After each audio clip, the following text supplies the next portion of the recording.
तो हमारी परिस्थिति कहती आप जिस स्थिति में हो भजन कर सकते हैं। और भजन का कोई समय नहीं कि 2 घंटे करें, 4 घंटे, 5 घंटे, बिल्कुल नहीं।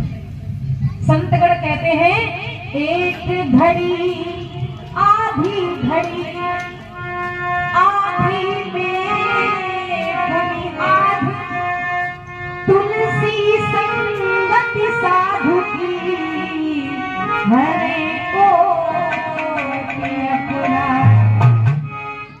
क्या बताया? एक घड़ी आधी घड़ी, एक घड़ी अगर समय ना हो तो एक में आधा कर, आधी घड़ी, और अगर उतना भी समय ना हो तो आधे में पुनियाद, आधे में भी आधा कर दो। अब अगर समय भजन करने का नहीं, भजन में मन नहीं लग रहा है अकेले बैठ के, तो तुलसी संगति साधु की हरे को अब अकेले भजन करने में यदि मन नहीं लग रहा है तो संतों के बीच में बैठ जाओ, आपको भजन करने की जरूरत नहीं पड़ेगी। अब आप अकेले बैठे हो तो ताली नहीं बजाएंगे, बजाएंगे कहीं?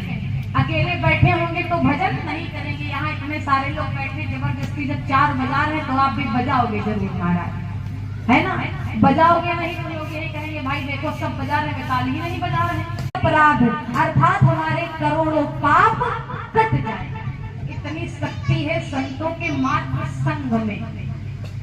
अब जब सोचो संतों का संग करने में इतनी शक्ति हमें प्राप्त हो रही है, तो जब उनके जैसे हम बन जाएंगे। जो ब्राह्मण भजन करने से पहुंचे मैया के पास, मैया ने देखा बड़े खुश हैं, अब कल से गायब थे आज आए हैं और इतने खुश हैं। मैया पूछ रही है स्वामी आप आज इतने खुश क्यों?